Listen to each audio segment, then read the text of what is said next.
Jangan tertipu dengan wajah burung ini, suara yang dihasilkannya bisa membuat siapapun mengira sedang mendengar tembakan senjata. Burung ini bernama Syubil, salah satu burung paling unik dan misterius di dunia. Paruhnya yang besar bahkan bisa mencapai panjang lebih dari 20 cm, yang membuatnya terkenal bukan hanya penampilannya, tetapi juga suara paruhnya.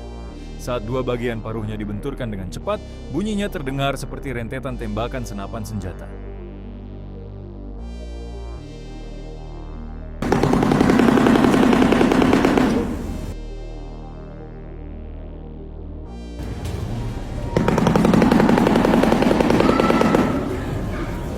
Menurut kalian, suara burung ini mirip tembakan nggak? Tulis di kolom komentar. Jangan lupa like dan subscribe.